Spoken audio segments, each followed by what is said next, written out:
So, hi everyone, we're recording a new episode of English Talk Show interviews with a very interesting person, George Khitaryan, or can I call you George by the Yeah, way? absolutely. I mean, Absolutely. in our Russian life, you're probably Grigory, but now you can be George officially.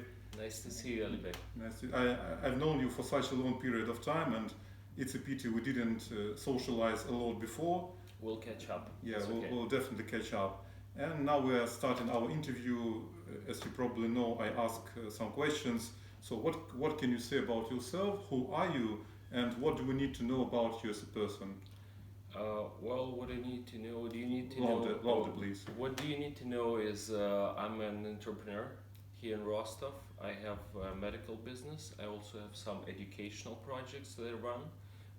Also, I'm an English professor at the GTU University. So you teach people to do something. I teach people English, Good. Good. straight up. Business English mostly. Well, it depends on the client because my students at the GTU, they are engineers, so it's mostly basic English with some technical phrases. Mhm.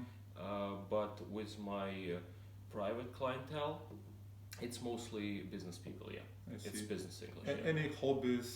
Anything else you do when you have time? Well, my hobbies are sports and traveling. Lots of Mhm. traveling. I travel a lot, and this is goes with the lifestyle.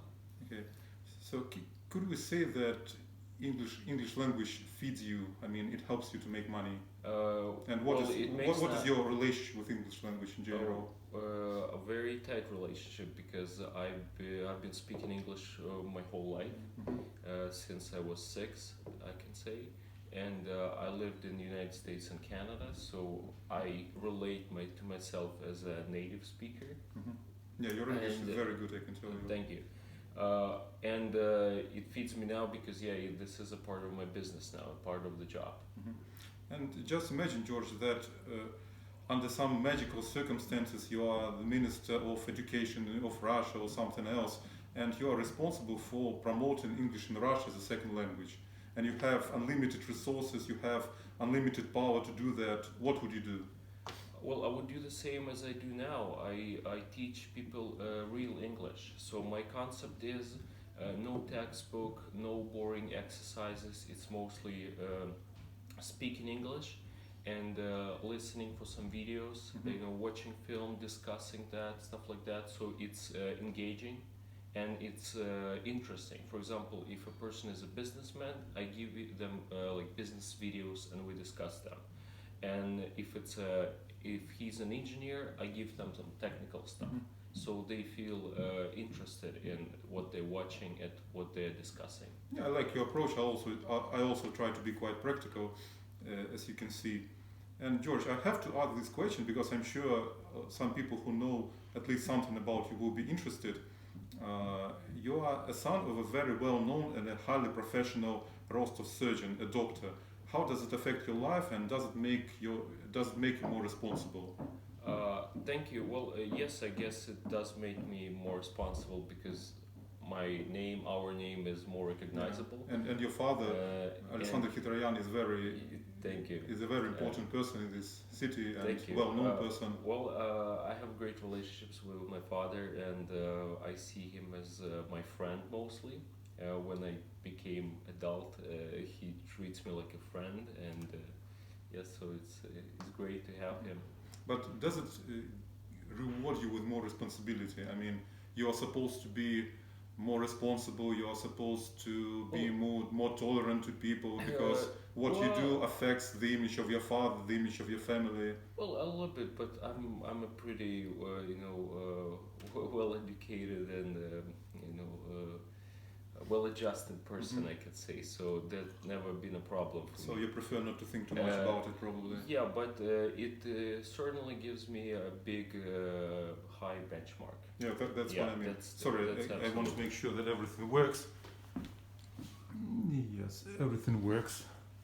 And my next question to you, George. So you told us you lived in the US for a while. What are the positives and negatives of that country? What can you tell us? Well, I will tell you that in a second, but actually I mostly lived in Canada. In Canada? Yeah, I did my degree there. I lived there for more than 4 years, and then I moved to Rostov for a year. I was working on some business project, and then I came back to New York City, where I stayed for 7 months, and I hated it. Hate it. Well, Too many people. well, I'm kidding. I love the United States. I think it's a great country with great culture, great energy. But New York City is not really my thing because it's too busy and packed, and I didn't like the climate and mentality. I think, I'm more of a like small town guy Yeah. who likes to. What about Canada? Is it more Russia-like, similar to Russia? No, it's definitely not more. U.S. is more Russia-like. Yeah. If you talk about mentality, it's Yeah. more capitalistic. By the way, unfortunately, I see Russia gaining a lot of those capitalistic disadvantages from the United States lately. Like what? Like you have to pay for the roads, you have to pay for everything, and For fresh air? almost, yeah. But I like Canada a lot more actually. I like the nature. I'm a very outdoorsy guy, so for me, nature is a big thing, and Canada is just gorgeous. And also, it's cheaper, and it's people are nicer. People are way nicer in Canada. And now you live in Rostov, and do you sometimes feel tired of our city? Do you have any plans to leave Rostov for a long time? No, Rostov is my love, and I travel a lot. As I said, sometimes I travel abroad almost every month. So I never get tired of Rostov, and I spend a lot of time, out of town in the country, and now have lots of interesting projects, and I surrounded by some interested people, so I don't think I get tired. I love Rostov. Yeah, I fully agree with you. It's quite a comfortable city. I had several cities to choose from, but I'm here in Rostov.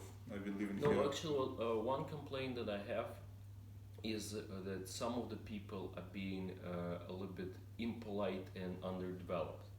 Meaning, like after the FIFA Cup and after the last few years, Rostov became a well-developed city. I think the Cup gave Rostov that infrastructural push with the airport and the stadium and some roads, stuff like that. But people do not want to adopt that. Meaning, for example, the parking. Parking is a big thing in Rostov now, with all of those tow-away trucks going around the city. But Rostovers just do not want to pay for the parking. And in what they do in Europe or in the United States, they drive somewhere, they park their car, and then they walk. But Rostovers, they don't want to walk. And it's always better not to pay for anything, for people in Rostov. Okay. And now let's get a little bit philosophical, George. So people who know me know that I think that the life is pointless, but we can make it interesting. What could you say about it?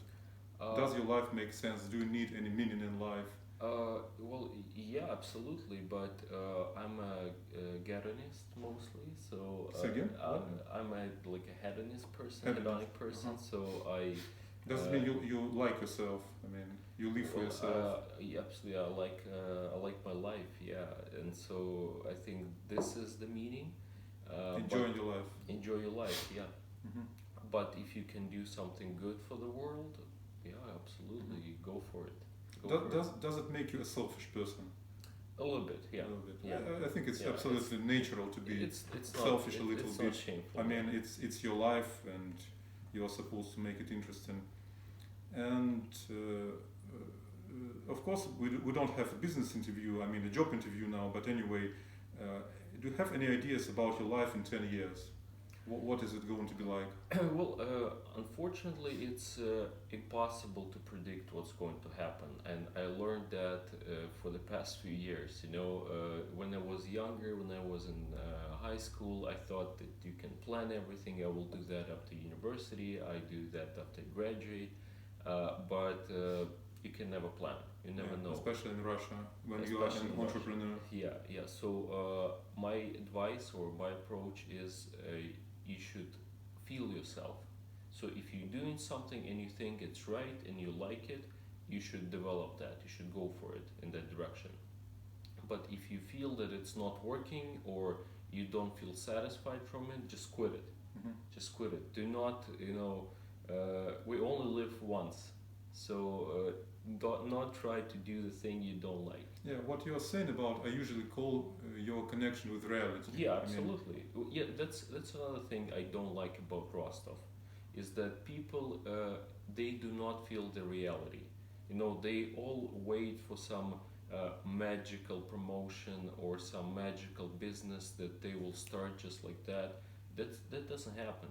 I mean, you should work hard to get something, and you should be in 2000s you could run any business and it will probably make money. But today it's not a crisis or it's not a recession. It's the new reality. What I think of it. So to be successful, you need to have some unique product or service. and you have to be very competitive in Yeah, any absolutely. area. But I kind of like it because it's a filter that we have. Yeah. So if you want to be successful, you like be the best. Otherwise, you're gone. And now let's get practical again. What does money mean to you? Freedom mostly, because I like to travel and money is that for me as well, and also to do what you want, because if you have money you can do what you want.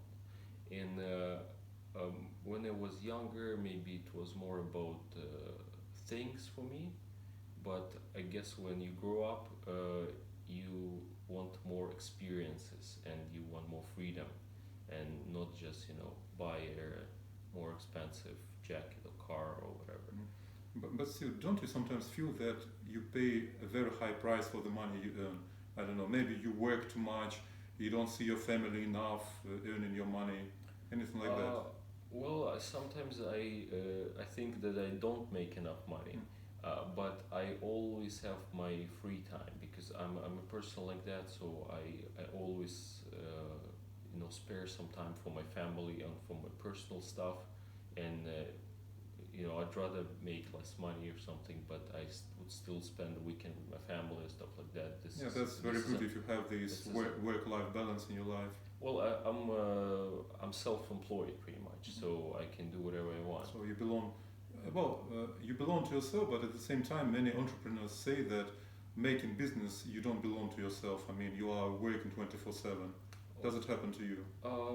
Well, sometimes it has its moments, but I think if you feel that way, that you not belong to yourself and the business is taking all of your time, maybe you should do another business or you should sell it, because we're making money to live, not vice versa. Yeah, you're absolutely right.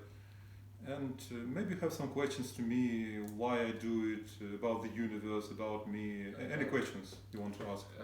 Yeah, I do. I actually wanted to talk to you about the Russian economy. Russian economy. Oh.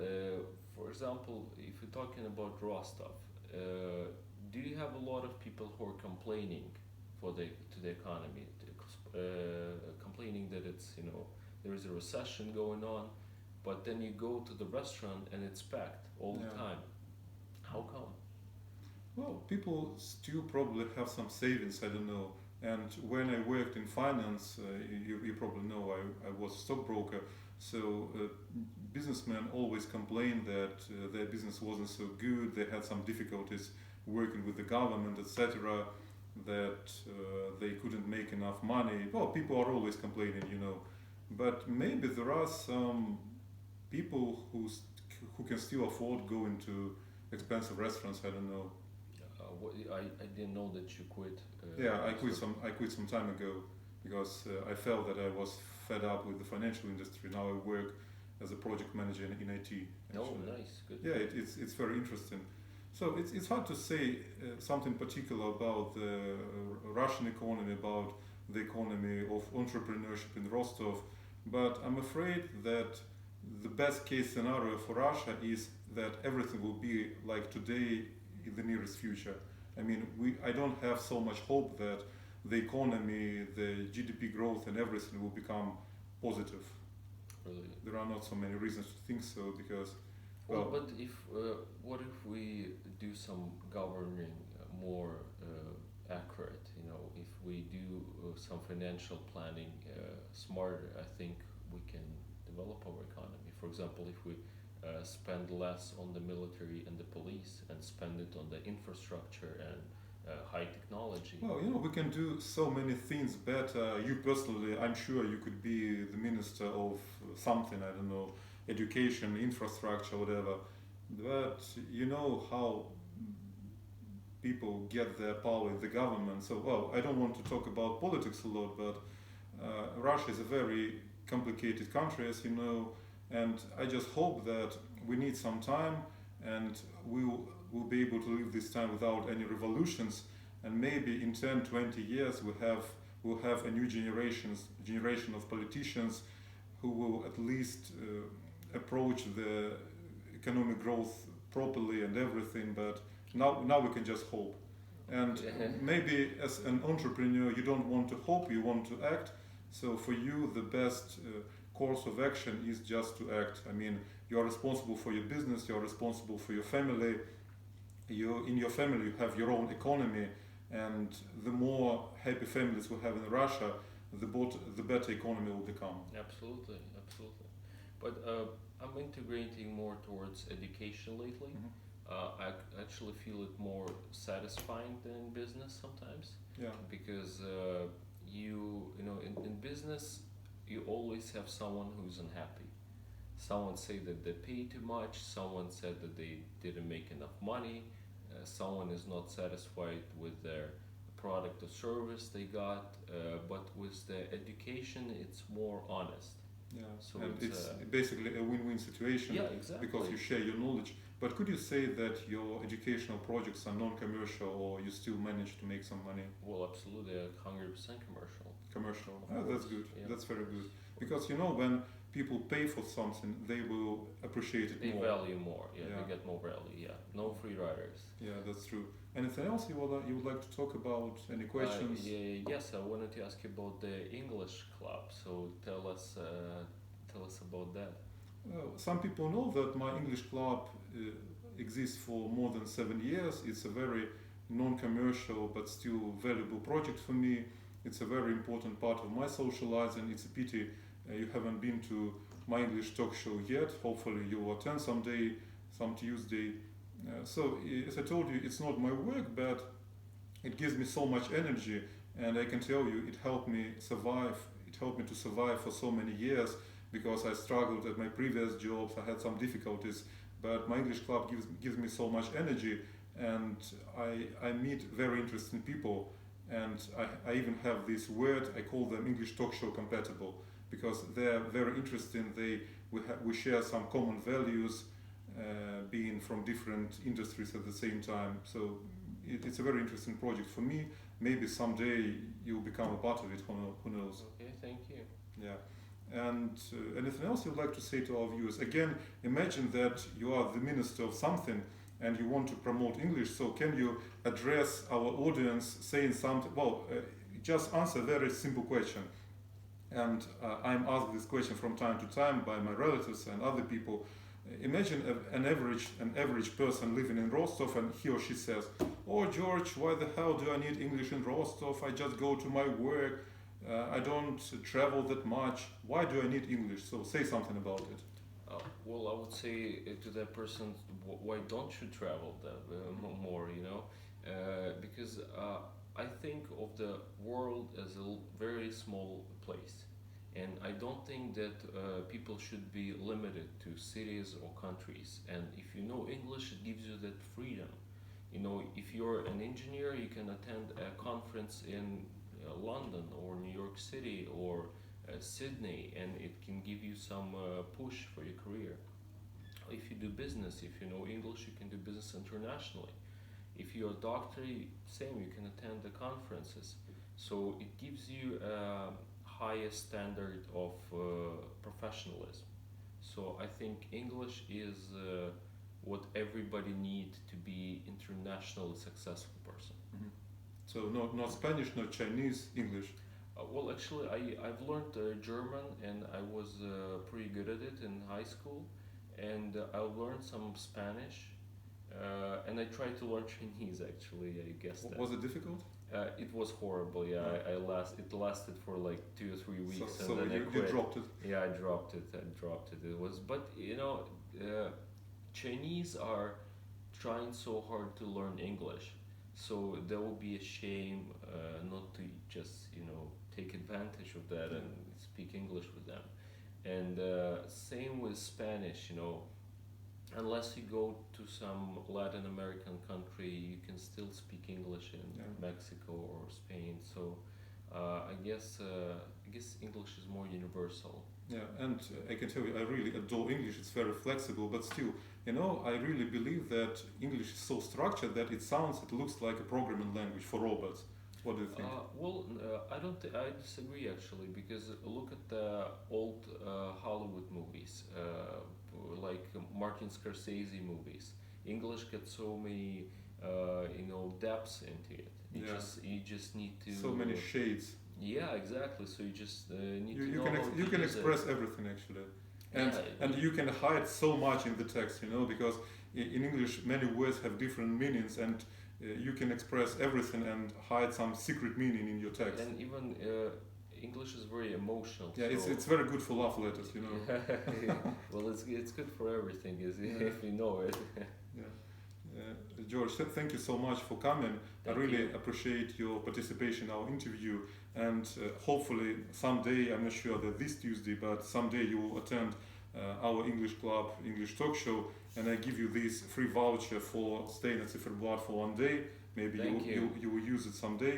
Thank you so much. We had an interview with George Khitaryan, a very interesting person. Thanks for watching English talk show interviews, and see you next time. And cut. Thank you.